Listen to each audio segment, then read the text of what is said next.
Hello everyone, welcome to another lecture of Total Quality Management TQM, and today our topic is what is Kaizen and key element and core principle. Kaizen क्या होता है, उसके key elements क्या हैं और core principles क्या हैं, असूल क्या हैं, हम उनके बारे में स्टडी करेंगे। तो स्टार्ट करते हैं। What is kaizen? काइजन होता क्या है? Kaizen is a Japanese term which means good change. Kaizen जो है ये एक जापानीज टर्म है जिसका मतलब होता है गुड चेंज, एक अच्छी तब्दीली, चेंज फॉर बेटरमेंट और इम्प्रूवमेंट, तब्दीली लेके आना बेहतरी के लिए, ठीक है, बेटर के लिए, इम्प्रूवमेंट के लिए तब्दीली लेके आना, ये काइजन का मीनिंग है कि गुड चेंज या चेंज फॉर द बेटर या इम्प्रूवमेंट, के बेहतरी के लिए चेंज लेके आना या अच्छाई के लिए चेंज लेके आना, ये काइजन का मीनिंग हो जाता है। ये जापानीज टर्म है। एज अ फिलोसफी, फलसफे के तौर पे kaizen promotes a mindset where small incremental changes create an impact over time. फलसफे के तौर पे अगर बात की जाए या दानिशमंदारा तौर पे बात की जाए तो काइजन जो है वो प्रमोट करता है एक माइंडसेट के जहाँ पे छोटी मोटी बेहतरी की तरफ जो तब्दीली होंगी वो ग्रेट इम्पैक्ट डालेंगी वक्त के साथ साथ आपके काम के ऊपर। ठीक है, कि जब बेहतरी की तरफ तब्दीली लेके जाएंगे, स्मॉल इंक्रीमेंटल चेंज होगा, बेहतरी की तरफ तब्दीली होगी तो आपके काम पे गहरा असर पड़ेगा। वो तब्दीली कोई भी हो सकती है, एम्प्लॉय एम्पावरमेंट हो सकता है, मैनेजमेंट की कमिटमेंट हो सकती है, टीम वर्क हो सकता है। अगर आप इसमें बेहतरी लेके आएंगे तो इम्पैक्ट अच्छा पड़ेगा ओवर द टाइम आपके बिजनेस के ऊपर, आपके प्रोसेस के ऊपर, आपकी मैन्युफैक्चरिंग के ऊपर, या कोई भी काम आप कर रहे हैं। The concept of kaizen encompasses a wide range of ideas। जो काइजन का कॉन्सेप्ट है इसमें बहुत सारे आइडियाज को जमा किया जाता है। It involve making the work environment more efficient and effective by creating a team atmosphere, improving everyday procedures, ensuring employee engagement, and making a job more fulfilling, less tiring and safer। अब इसमें क्या क्या involve है, क्या क्या idea जो है वो जमा किए जाते हैं काइजन के लिए। सबसे पहले it involve making the work environment more efficient and effective, कि अपने वर्क इन्वायरमेंट के काम के माहौल को मोर एफिशिएंट, ज़्यादा मौसर बनाए कि कम से कम इनपुट और मैक्सिमम आउटपुट निकले। इफेक्टिव, बेहतर बनाए कि सही तरीके से काम करना है, इस तरह का इन्वायरमेंट होना चाहिए, इस तरह का माहौल होना चाहिए। By creating team atmosphere. अब ये कैसा होगा, जब कब होगा कि आप एफिशिएंट हो और इफेक्टिव इन्वायरमेंट हो, जब आप टीम एटमोसफेयर क्रिएट करेंगे कि हम सब टीम है, मिलके काम करेंगे।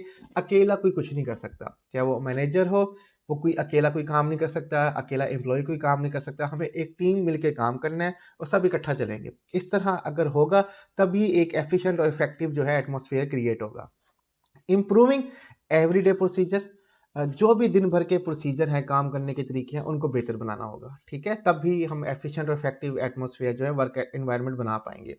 इंश्योरिंग एम्प्लॉय एंगेजमेंट, इंश्योर करना कि एम्प्लॉय जो है वो एंगेज हो रहा है काम के अंदर, काम को इंटरेस्टिंग बनाना। ठीक है, and making job more fulfilling, job को ज़्यादा फुलफिलिंग बनाना, यानी कि मोर इंटरेस्टिंग बनाना। ठीक है, एम्प्लॉय अपनी काबिलियत, अपने टैलेंट को इम्प्लीमेंट कर सके, इसी का मतलब होता है मेकिंग जॉब मोर फुलफिलिंग, कि जहाँ पे ज़्यादा इम्प्लीमेंट हो, एम्प्लॉय की इंटरेस्टिंग वर्क हो, तब भी एम्प्लॉय की इंगेजमेंट होगी। लेस टायरिंग, काम ऐसा ना हो कि जिसमें थकावट ज़्यादा हो जाए, लेस टायरिंग होना चाहिए। ठीक है, एंड सेफर, और काम सेफ होना चाहिए, तब भी हमारे पास वर्क एनवायरनमेंट जो है वो एफिशिएंट और इफेक्टिव बनेगा। तो ये तमाम आइडिया जो है ये जमा किए जाते हैं, तभी काइजन जो है वो इम्प्लीमेंटेशन हो जाता है, गुड चेंज आता है। ठीक है, आगे चलते हैं। Kaizen, history and development of kaizen की तारीख क्या है और काइजन कैसे डेवलप हुआ। Kaizen roots can be track back to post world war two. Kaizen की जो जड़ें हैं, कि ये कॉन्सेप्ट कहाँ से स्टार्ट हुआ, इसकी जड़ें कहाँ से हमें मिलती हैं, वो पोस्ट वर्ल्ड वार टू से मिलती हैं। वर्ल्ड वार टू के बाद जो इकदाम किए गए जापान में, वहाँ से हमें मिलती है, क्योंकि जापानीज टर्म है।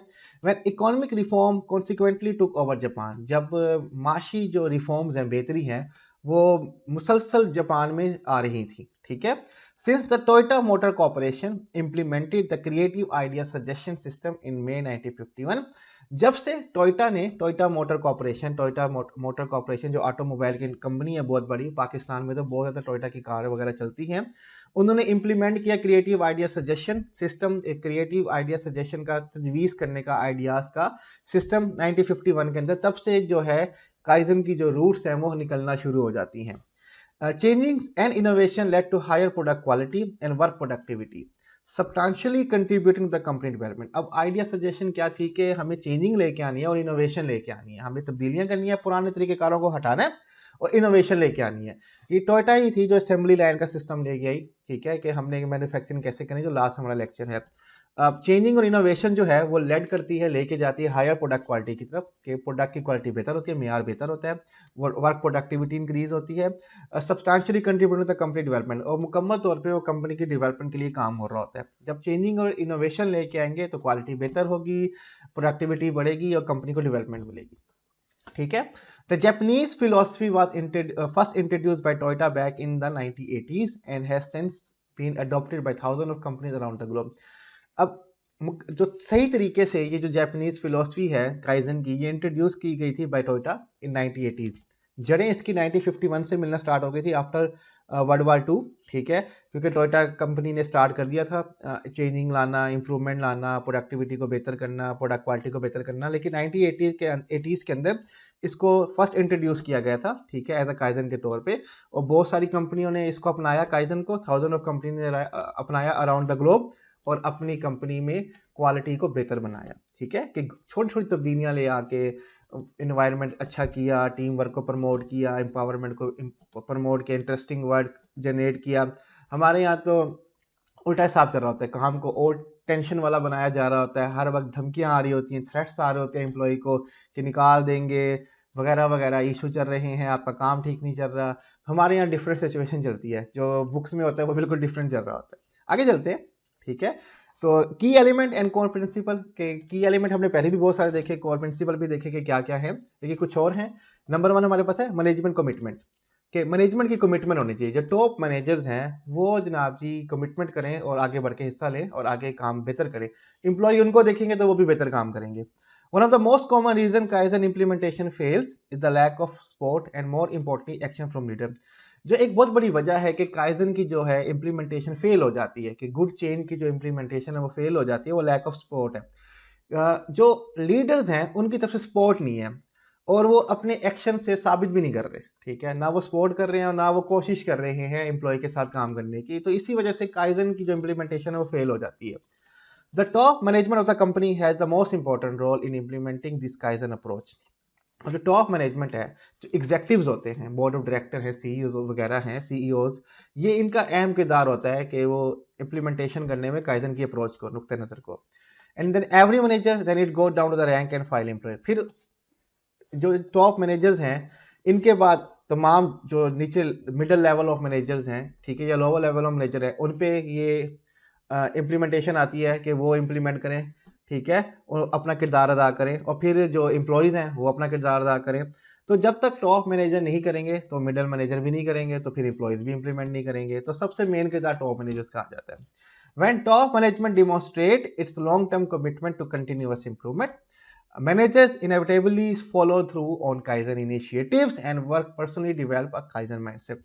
जब टॉप मैनेजमेंट जो है वो डिमॉन्स्ट्रेट करेगी, वो शो करेगी अपनी लॉन्ग टर्म कमिटमेंट, ठीक है, कि हम पुरअज़म है कि हम कंटिन्यूअस इंप्रूवमेंट के लिए एफर्ट्स करेंगे, तो मैनेजर भी फिर ना चाहते हुए भी काइजन को फॉलो करेगा। ठीक है, काइजन की इनिशिएटिव लेगा, गुड चेंज के अपने अंदर तब्दीली लेके आएगा, वर्क को बेहतर तरीके से करेगा, और पर्सनली तौर पे डेवलप करेगा काइजन माइंडसेट, और फिर एम्प्लॉयज पे भी इम्प्लीमेंटेशन करवाएगा। ठीक है, तो टॉप मैनेजमेंट की कमिटमेंट जो है बहुत जरूरी है कि वो अपने अंदर तब्दीली लेके आएंगे। यस, ये ना हो कि एम्प्लॉयज टाइम पे आ रहे हैं और बॉस 2-3 घंटे बाद आ रहा है। ठीक है, फिर एम्प्लॉयज कहते हैं कि बॉस तो खुद टाइम पे नहीं आता, तो फिर हम क्या टाइम पे हैं। तो इस तरह से इश्यूज बन जाते हैं। तो टॉप मैनेजमेंट की कमिटमेंट सबसे ज्यादा जरूरी है। ठीक है, नेक्स्ट एम्प्लॉय एम्पावरमेंट एक और प्रिंसिपल है, की एलिमेंट है हमारे लिए, कि एम्प्लॉय को खुद मुख्तियारी दे। The employees during the job would know the best way to improve how job is done. जो एम्प्लॉय काम करता है वही जानता है कि सबसे बेहतरीन तरीका क्या है कि जॉब किस तरह से करनी है, क्योंकि उसका ये उसकी फील्ड है, उसी को पता है काम किस तरह से बेहतर होना चाहिए। Leaders should create an environment where people feel empowered to contribute so that suggestion for improvement can come from all level and ranks. Leader को ऐसा माहौल क्रिएट करना चाहिए, ऐसा एनवायरनमेंट बनाना चाहिए जहाँ पीपल जो हैं वो एम्पावर्ड फील करें। ठीक है, पीपल फील एम्पावर्ड, कि हमें खुद मुख्तियारी दी गई है, हमें कहा गया है कि आपको जैसे लगता है अपना काम ठीक से करें। ठीक है, रिजल्ट अच्छे आने चाहिए, ये नहीं कि रिजल्ट अच्छे ना आए। ठीक है, और इनको फील हो कि हमें एम्पावर्ड किया गया to contribute so that suggestion for improvement can come from. और फिर आप उनसे तजवीज़ लें, हर लेवल के एम्प्लॉय से तजवीज़ लें, चाहे वो भी रैंक है, चाहे वो अपर लेवल का रैंक है, चाहे वो लोअर लेवल का रैंक है, सबसे तजवीज़ लें, ताकि सबको लगे कि यार हमारी भी कंपनी के अंदर अहमियत है बड़ी। Encouraging worker to keep adding value to the organization not only boosts morale, it also gives everyone ownership of continuous improvement effort, which contribute to the successful implementation of Kaizen. Encourage करें अपने workers को to keep adding value to the organisation. जब आप encourage करते हैं अपने worker को तो वो वैल्यू ऐड करते हैं अपनी ऑर्गेनाइजेशन के अंदर, और सिर्फ इनसे इनका मोराल नहीं बढ़ता। एम्प्लॉयज़ को जब आप इंकरेज करते हैं, अप्रिशिएट करते हैं, उनको बोनसेस देते हैं, ठीक है, तो जस्ट मोराल नहीं बढ़ता, वो ऐड भी वैल्यू भी ऐड करते हैं ऑर्गेनाइजेशन के अंदर। It also give everyone ownership of continuous improvement. इनको लगता है कि अब कंटिन्यूअस इंप्रूवमेंट जो है वो हमारी जिम्मेदारी है, हमारी ओनर है, शिप है, अब हम इस कंटिन्यूअस इंप्रूवमेंट को ले आने के लिए हम खुद मालिक हैं, हमें लेके आनी पड़ेगी, ठीक है। तो वो एफर्ट्स करते हैं उसके लिए बहुत ज़्यादा, which contribute to the successful implementation of kaizen, जिसकी वजह से सक्सेसफुल इम्प्लीमेंटेशन हो जाती है काइजन की। तो इनकरेज करना है, एम्पावर करना है एम्प्लॉय को ताकि वो बेहतर तरीके से काम कर सकें और काइजन की अप्रोच को, गुड चेंज को, कंटिन्यूअस इंप्रूवमेंट को इम्प्लीमेंट कर सकें, ठीक है। तो मैनेजमेंट कमिटमेंट और एम्प्लॉय एम्पावरमेंट, और भी बहुत सारे हमारे पास की एलिमेंट्स हैं, टीम वर्क है, स्टेबिलिटी है, वर्क एनवायरनमेंट को क्लीन रखना है, सेक्टर सेक्टर, वो बेसिकली आ जाता है हमारे पास 5S ऑफ काइजन, जिसको मैंने एक अलग टॉपिक बनाया है जो कि नेक्स्ट लेक्चर हमारा होगा 5S ऑफ काइजन। जैपनीज की 5 टर्म्स होती हैं 5S, जिनको हम ट्रांसलेट करेंगे उनका मीनिंग क्या है, वो भी की एलिमेंट्स और कोर प्रिंसिपल्स हो जाते हैं हमारे काइजन के। हम उसको नेक्स्ट लेक्चर में कंटिन्यू करेंगे। आज के लेक्चर बस यहीं तक था कि काइजन क्या होता है, उसकी हिस्ट्री क्या है, उसके की एलिमेंट्स क्या है, वो हमने देख लिए। स्लाइड्स का लिंक मैं डिस्क्रिप्शन में दे दूंगा, वहां से डाउनलोड कर सकते हैं, और कोई भी क्वेश्चन और टॉपिक से रिलेटेड आप हमसे पूछ सकते हैं। अपना ख्याल रखिएगा, खुदा हाफिज।